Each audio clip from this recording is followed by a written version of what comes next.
नमस्कार, मैं ज्योति श्रीवास्तव। आप देख रहे हैं सी न्यूज़ भारत। रुक करेंगे बुलेटिन की ओर। बुलेटिन में आज बात करेंगे बालोद की, जहां सेवानिवृत्त हुए सैनिक का ग्रामीणों ने किया सम्मान।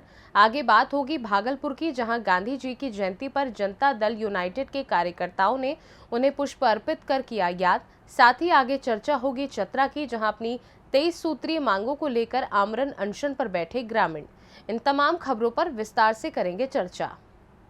खबर बालोद जिले के अंतर्गत आने वाले गुरूर विकास खंड से लगे ग्राम पंचायत पेंडरवानी की है, जहां पर कमलेश साहू पिता तेजराम साहू, जो 17 वर्ष की आयु से इंडियन आर्मी में पदस्थ हुए और 2 अक्टूबर को सेवानिवृत्त होकर अपने जन्मभूमि ग्राम पेंडरवानी पहुंचते ही सड़क से गांव वालों ने एवं उनके परिवार वालों ने भव्य स्वागत किया और डीजे के साथ गली भ्रमण किया गया।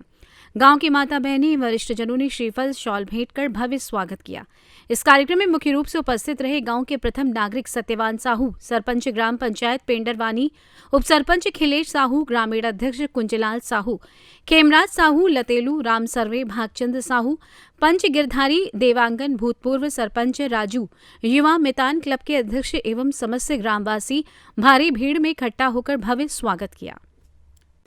के साथ मैं कमलेश कुमार, पिता श्री तेजराम साहू जी, जो मेरे को जब हम पढ़ाई कर रहे थे, जब 12वीं के बाद डिसीजन तो और कोई करने का,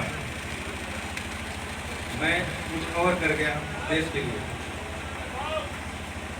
2006 से मैं भर्ती हुआ, उसके बाद 17 साल पूरे देश की सेवा में लगा रहा। उसके बाद मैं अभी पूरा रिटायरमेंट लेके आप लोगों के साथ अभी गांव में रहूँगा। आप लोगों का याद बहुत आता है। बालोद छत्तीसगढ़ से सी न्यूज़ संवाददाता रमेश कुमार चेलक की रिपोर्ट। खबर छत्तीसगढ़ के बालोद से है, जहां गुरूर विकासखंड से लगे ग्राम पंचायत नर्मदा, जहां पर लगातार 42 वर्षों से 2 अक्टूबर गांधी जयंती के दिन 2 दिवसीय भव्य संगीत में मानस गान प्रतियोगिता लगातार यहां पर प्रतिवर्ष गांधी जयंती के दिन मनाई जाती है।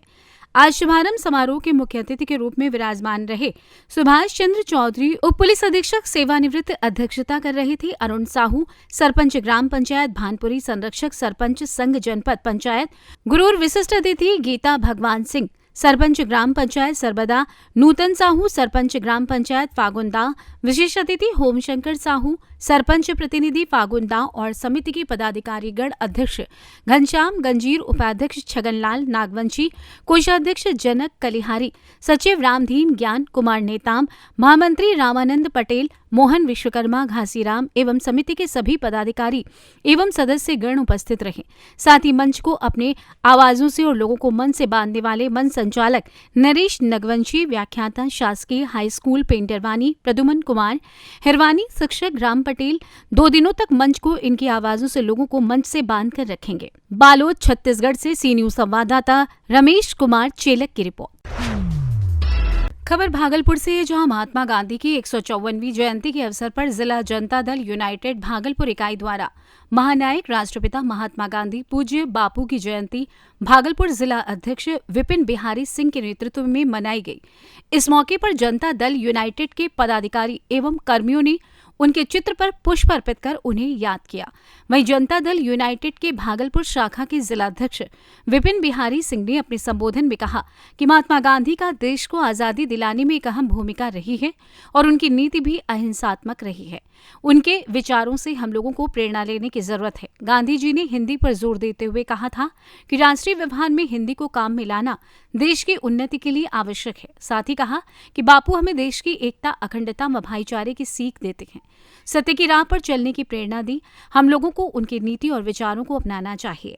भागलपुर जिला के प्रवक्ता संघ प्रभारी शिशुपाल भारती ने कहा कि गांधी जी के सपने को साकार करने का काम नीतीश कुमार कर रहे हैं। ये काबिले तारीफ है। शराबबंदी, महिला सशक्तिकरण जैसी कई सोच गांधी जी की थी, वो नीतीश कुमार अभी भी उसे पूरा करने में लगे हुए हैं। साथ ही उन्होंने कहा कि आज पूरे राज्य में जाति जनगणना का आंकड़ा प्रकाशित किया गया, ये भी सभी जाति वर्गों के लिए खुशी की बात है। और गांधी जी की ऐसी कौन विचारधारा है जो आप लोग को सिद्धांत करते हैं? देखिए, आज जिला जनता दल यू की ओर से मौर्या विवाह भवन में गांधी जयंती का आयोजन किया गया था। उस कार्यक्रम को हम लोगों ने माननीय जिलाध्यक्ष विपिन बिहारी सिंह जी के नेतृत्व में मनाया। आज इस गांधी जयंती के शुभ अवसर पर मैं यही आपके माध्यम से ये कहना चाहूँगा, हमारे जो पार्टी के सर्वमान्य नेता हैं, मुखिया हैं, माननीय मुख्यमंत्री नीतीश कुमार जी, गांधी जी ने जो सपना देखा था देश की आज़ादी के समय, उस सपना को साकार करते हुए आज पूरे राज्य को उन्होंने जो चला रहा है और योजना, जैसे कि आप उदाहरण के तौर पे आज शराबबंदी, महिला को सशक्तिकरण देना, महिला को आगे बढ़ाना, ये तमाम चीज़ें गांधी जी का सपना था और इसको पूरा हमारे माननीय मुख्यमंत्री नेता नीतीश कुमार जी कर रहे हैं। साथ ही साथ मैं आपके माध्यम से आज एक बात और कहना चाहता हूँ कि आज देश में लगातार जो फिरका परस्त ताकत प्रहार कर रही थी, केंद्र में बैठी भाजपा समर्थित सरकार जो अप्रत्यक्ष रूप से और कहीं कहीं प्रत्यक्ष रूप से भी जाति जनगणना का विरोध में था, आज हमारे नेता माननीय मुखिया नीतीश कुमार जी ने 2 अक्टूबर का दिन चुना और आज पूरे राज्य में जाति गणना का आंकड़ा जो है प्रकाशित हुआ है। आज भारत को आज़ाद दिलाने वाले अपने आंदोलन के द्वारा जो भारत को आज़ादी दिलाई, पूज्य बापू स्वर्गीय महात्मा गांधी जी का आज जन्मदिन है। इस अवसर पर हम जनता दल यूनाइटेड भागलपुर की ओर से उनका जन्मदिन मना रहे हैं। खास करके जो भारत का आज़ादी दिलाने में उनकी अहम भूमिका रही, वह सराहनीय है, अस्मरणीय है। उन्होंने विदेश से जब पढ़कर आए, भारत यहाँ की समस्या को देखा, तो उन्होंने आंदोलन प्रारंभ किया। जो सत्याग्रह चंपारण से प्रारंभ किया गया, सर्वप्रथम सत्याग्रह नील को खेती के लेकर था। जो अंग्रेज वहाँ के किसानों को बहुत कम जो उपजाता था, नील की खेती करता था, उसका बहुत कम मूल्य किसानों को देता था और अंग्रेज सारा चीज लेता, सारा और सब अंग्रेज ले जाता था। भागलपुर बिहार से सी न्यूज संवाददाता राहुल कुमार सिंह की रिपोर्ट। खबर चतरा से, जहां कई मांगों को लेकर ग्रामीण पत्थलगढ़ा प्रखंड कार्यालय परिसर में बैठे आमरण अनशन पर 11 बजे प्रखंड मुख्यालय में गांधी जी और सुभाष चंद्र बोस की प्रतिमा में माल्यार्पण हुआ। उसके बाद सभी प्रखंड कार्यालय पहुंचे और आमरण अनशन पर बैठ गए। इधर सिमरिया एसडीओ सुधीर कुमार दास ने धरना प्रदर्शन कार्यक्रम को देखते हुए विधि व्यवस्था को लेकर प्रखंड कार्यालय पत्थलगढ़ा में 2 अक्टूबर से पुलिस बल व दंडाधिकारियों की प्रतिनियुक्ति की है। अपनी मांगों और धरना प्रदर्शन की सूचना ग्रामीणों ने वरीय पदाधिकारियों और जनप्रतिनिधियों को भी दी है। 2 दर्जन स्थानीय समस्याओं से संबंधित मांगों को लेकर प्रखंड कार्यालय में आमरण अनशन पर सिंघानी के पूर्व मुखिया राजेंद्र प्रसाद डांगी, झारखंड आंदोलनकारी भीमसेन ओडिया अनशन पर बैठे हैं। धरना प्रदर्शन को सफल बनाने के लिए कई लोगों को जिम्मेदारी सौंपी गई है। प्रखंड में कई मांगों को लेकर अब तक कई बार धरना प्रदर्शन कर चुके राजेंद्र प्रसाद ने बताया कि पत्थलगढ़ा में कई ज्वलंत समस्याएं हैं और समस्याओं के समाधान के प्रति जिला प्रशासन और सरकार गंभीरतापूर्वक विचार नहीं कर रही है। इन मांगों को लेकर कुछ दिन पहले प्रखंड कार्यालय परिसर में 1 दिवसीय सांकेतिक धरना प्रदर्शन किया गया था और मांग पत्र पदाधिकारियों और सांसद विधायक समेत अन्य को सौंपा गया था, लेकिन उनकी मांगों पर अब तक विचार नहीं किया गया है। उन्होंने बताया कि पत्थलगढ़ा में बंद पड़े जल मीनार को शुरू करने, बालिका उच्च विद्यालय की स्थापना, प्रखंड स्तरीय पुस्तकालय कार्यालय निर्माण के जमीनदाताओं की सूची प्रदर्शित करने, जमीन से संबंधित खातियान को अपलोड करने, गैर मजरूआ और बकास का रसीद निर्गत करने, बकुलिया नदी पर कई स्थानों से चैक डैम और पक्का बांध का निर्माण, मेराल पंचायत के आंगनबाड़ी का संचालन सिमरिया से हटाकर पत्थलगढ़ा से करने, किसानों के लिए खेतों में बिजली मुहैया, कई स्थानों में पुलिया और सड़क का निर्माण सहित अन्य मांगे रखी गईं। मेराल पंचायत अभी तक इतना पिछड़ा हुआ है, सब कुछ से वंचित है। कहा जाता है कि जब तक सिंचाई, एजुकेशन और इरिगेशन नहीं रहेगा तो कोई सही विकास नहीं हो सकता है। तो विशेष हमारे मेराल पंचायत मेराल गांव में, और मेराल गांव के एक तिबाब जो सिमरिया प्रखंड पड़ता है और वो फॉरेस्ट पड़ता है, वहाँ पर एक जल नदी का एक ऊंचा स्थान है। वहाँ पर नदी का ऊंचा स्थान है, वहाँ पर बांध बनाया जाए और पाइप द्वारा खेतों को चलाया जाए तो बहुत ही अच्छा होगा, क्योंकि अभी हम लोग नदी में जो पानी बह रहा है और हमारे नदी का बगल का खेत सूखा है। मांगे 23 सूत्री मांग है, वो हम लोग जमीन दान में दिए हैं, उसका अभी तक रैयतों का दाखिल खारिज नहीं करके अभी तक मालगुजारी लोग जो ज़मीन ब्लॉक में 6 एकड़ 14 डिसमिल ज़मीन दिए हैं, वो मांग है। हम लोग को मांग है कि पूरा प्रखंड को अकाल क्षेत्र घोषित करो। यहाँ प्रखंड कार्यालय में जो दान दिए हैं ज़मीन, उनका यहाँ पर है सो शिलापट लगाया जाए और उनका नाम लिखा जाए। यहाँ हॉस्पिटल बन गया है लेकिन डॉक्टर नहीं रहते हैं। डॉक्टर के साथ साथ इसको प्रखंड स्तरीय अस्पताल का, सामुदायिक अस्पताल का दर्जा दिया जाए। मेराल पंचायत सुदूर इलाका है, वहाँ पर स्वास्थ्य का घोर अभाव है। वहाँ पर एक कम चलाव हॉस्पिटल बना है, वो भी वहाँ नर्स वगैरह ठीक से काम नहीं करते हैं।